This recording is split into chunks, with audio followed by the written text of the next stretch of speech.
તો હવે અહીંયા પણ મેં તો જોયું હતું કે આજે સમીર છે. આજે જો હું અરુણભાઈ આપણે સમીરભાઈ એટલે આમે છે ને પાછી લેતા જ તો બેને કેવો લો છો મને ખબર સ્કૂલમાં મેડમ એવું કીધું હતું કે 1 વર્ષ તમે 1250 રૂપિયા આપો એટલે તમને સ્કૂલમાં પીરિયડ કરાવે કમ્પ્યુટર. બેન એવું કીધું ખબર છે એટલે એને શું લાગ્યું ખબર કે કમ્પ્યુટર તમને ઘરે આપે પણ દુઃખદ સમાચાર મળ્યા છે ન્યૂઝ 18 ગુજરાતીમાંથી. કાલ તમને ખબર પડી જ ગઈ હશે કે ભાઈ આપણા અમદાવાદ જેવી સ્માર્ટ સિટીમાં અમદાવાદ એરપોર્ટથી લંડન જતી પ્લેનમાં 250 મુસાફર હતા તેનું મૃત્યુ હજી કાંક આગળ દેવાના છે ને કાંક પછી સોલ્યુશન થઈ ગયું સ્કૂલે જવા માટે પછી બધું આપવાનું બધું બાકી છે એટલે ફટાફટ આપણે મોહન બા સ્કૂલે જઈએ છીએ.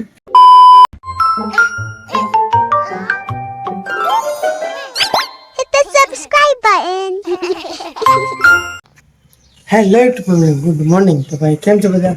આઈ હોપ કે તમે તો ઓકે છો, મજામાં જ છો અને મોદી ખુદમાં જ છો. તો ભાઈ જય માતાજી, જય શ્રી કૃષ્ણ, જય દ્વારકા, હર મહાદેવ. તો આજના ફરી આજના નવા વ્લોગમાં સૌનું હાર્દિક સ્વાગત છે. Welcome to my new vlog. તો આજે પણ જાણું છું આપણે નદીમાં વસ્તુ લેવા માટે. આજે બે જ વસ્તુ છે ખાલી, કોથમીર આદુ અને બીજી ઘણી વસ્તુ. ઓકે ચાલો બે કન્ટિન્યુ ચેનલમાં ન હોય તો કદાચ ચેનલ સબસ્ક્રાઈબ, બ્લોગ કરજો લાઈક, ચાલો જય દ્વારકાધીશ. બી કન્ટિન્યુ. ઘરેથી આપણે નીકળી ગયા તો હવે અહીંયા પણ મેં તો જોયું હતું કે આજે સમીર છે. આજે જો હું અરુણભાઈ આપણે સમીરભાઈ એટલે આમે છે ને પાછી લેતા જ નદીનો છે તમે આના પેલા બ્લોગમાં જોયો જશે બરોબર. હવે અહીંયાથી આપણે કોથમીર લઈ લઈએ પેલા, પછી આદુ લઈ લઈએ. અહીંયાથી જ આ બધું તમારે જે જોઈતું હોય એ બધું મળી જાય બરોબર. હાલો તો કોથમીર સામાન લઈ લઈએ પછી મળી સીધા નેક્સ્ટ બે કન્ટિન્યુ. હવે કોથમીર લેવાઈ ગઈ છે અને આદુ અને આપણે બીજી વસ્તુ લેવાઈ ગઈ. હવે જાય સીધા આપણે ઘરે, કારણ કે આજે કામ તો ખરાબ વધારે છે. બહાર પણ આજે ઓર્ડર વધારે આવતા છે એટલે કારણ કે સામાન લઈ જઈએ સીધા ઘરે. ઘરે પછી બાને કાપતા હોય. ચાલો બે કન્ટિન્યુ.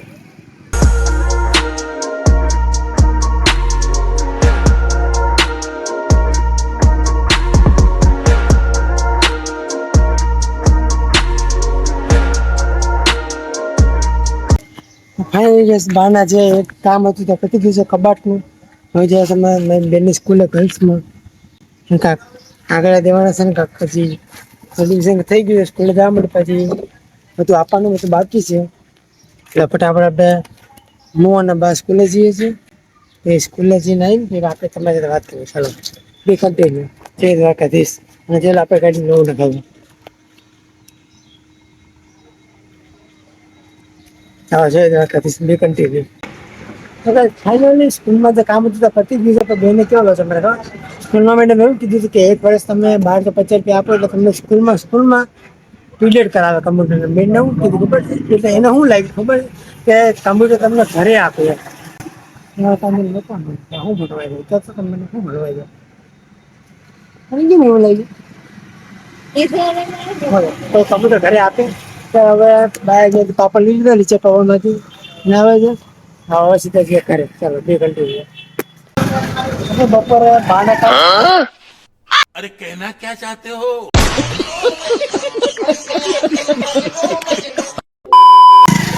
નાના કામ જેટલા હતા બધા પતી ગયા છે ને હવે અત્યારે હું નમક લાગુ છું ખબર આમેથી જ આપણે મા દિવાળા છે ને મા દિવાળા હવે ત્યાંથી આપણે દાળ લાવવાની ઘર માટે દાળ દાળ ઇડલી સંભારની દાળની સીધા આપણે જઈએ અને અહીંયાથી નમક લેવાનું અહીંયા તો આપણે લઈ લે મીઠું નમક નહીં જઈએ સીધા કરે. ચાલો બે કન્ટિન્યુ પછી સીધા મળી આપણે દુકાન. ચાલો સીધા દુકાન બે કન્ટિન્યુ. હારું ને આપણે હાર્દિકભાઈ દાળ બાંધી દેવાય. આપણો ખૂબ ખૂબ આભાર. હવે આપણે મીઠું લઈ લીધું, નમક દાળીને હવે સીધા આપણે ચેક કરીએ. ચાલો હાર્દિકભાઈ હારું ને તમે પાણી હારું ને તો વાંધો નહીં. એમ કેટલા નહીં આપી દાળ બોલો? હા એમ હાલો હવે આપણે 20 રૂપિયા દઈ જઈએ સીધા. ચાલો જય દ્વારકાધીશ બોલતો ખરી. હા એમ જય દ્વારકાધીશ. રાધે રાધે.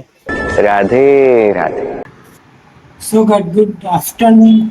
તો ભાઈ બપોર તો કોઈ આપણે હાર્દિકભાઈની દાળ અને બટાકા પૌવા ખાઈને આરામ કર્યો છે. પણ દુઃખદ સમાચાર મળ્યા છે ન્યૂઝ એટીન ગુજરાતીમાંથી. કાલ તમને ખબર પડી જ ગઈ હશે કે ભાઈ આપણા અમદાવાદ જેવી સ્માર્ટ સિટીમાં અમદાવાદ એરપોર્ટથી લંડન જતી પ્લેનમાં 250 મુસાફર હતા, તેનું મૃત્યુ હજી જાહેરાત એટલે 256 કે 57 જેટલા મુસાફર હતા અને એમાં આપણે 157 ભારતીય હતા અને 52 જેટલા બ્રિટન અને દેશોના પણ હતા વિદ્યાર્થીઓ, તમામ ફેમિલી હતા. તો અત્યારે 1:40 ત્યાં બધાનું નિધન થયું છે. તો બધાને ભગવાન એમની આત્માને શાંતિ આપે, એમ શ્રદ્ધાંજલિ આપીએ છીએ આપણે.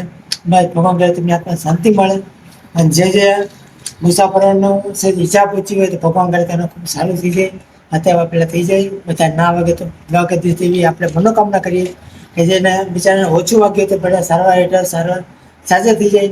અને બીજાને મૃત્યુ થયું હોય તો ભાઈ ભગવાન માથે હોય, બધાના નસીબ હોય. હજી તો ચાલો બ્લોગ તમને કેવો લાગ્યો? અત્યારે તો હવે જો કે શોપ પર આવી ગયા, આપણે ઘડિયા બંધ થઈ ગઈ છે એની, આ ચાલુ છે 4:30 થવા એવા છે. અને હવે અત્યારે હું અને દીદી દુકાન આવી ગયા છે સામાન ગોઠવવા માટે. આવું તો વહેલું પણ આ ટીવીમાં જોયું ને એટલે તો સાચું કહો તમે જોવો ને આપણે પ્રિયંકા ફ્રેશ થઈ જાય ગુજરાત તમે જોઈ લીધું હોય જેમાં કહેવા જવું છે નહીં. તો બસ કમેન્ટમાં ઓમ શાંતિ લખી નાખજો.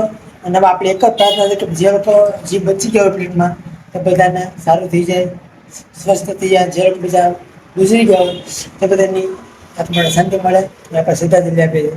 તો બ્લોગ તમને કેવો લાગ્યો મને કમેન્ટ કરજો. ચેનલમાં હોય તો ચેનલ સબસ્ક્રાઈબ અને તમે પણ જેમને શ્રદ્ધાંજલિ આપજો. અને એમાં આ દુઃખદ આપણા ભારતના સીએમ એવા શ્રી વિજયભાઈ રૂપાણી પણ એમાં સવાર હતા. હવે તેનું મૃત્યુ થયું છે કે નથી તો એ ભાને ખબર નથી પડી, પણ કદાચ પ્લેનમાં હતા કદાચ મૃત્યુ થઈ ગયું હતું. કારણ કે આખો પ્લેન ક્રેશ થઈ ગયું, પ્લેનમાં જેટલા હતા બધા મરી ગયા હોય એ ત્યાં પણ કદાચ બચી ગયા હોય. પછી થાય ના કરે કદાચ બચી ગયા હોય, કદાચ બચી ગયા હોય તો સારું કહેવાય. ખરો આપણે આ ભારતના સીએમ બચી જાય તો ખૂબ સારું કહેવાય, પબ્લિકમાં બચી તો ખૂબ સારું કહેવાય. આપણા હાથમાં કંઈ છે નહીં એટલે આપણે ના કહેવાય વધારે. ચાલો બ્લોગ તમને કેવો લાગ્યો? લાઈક અને સબસ્ક્રાઈબ. મળે છે ત્યાં નેક્સ્ટ બ્લોગમાં. કમેન્ટમાં ઓમ શાંતિ લખવાનું ભૂલતા નહીં. જય દ્વારકાધીશ, હર મહાદેવ.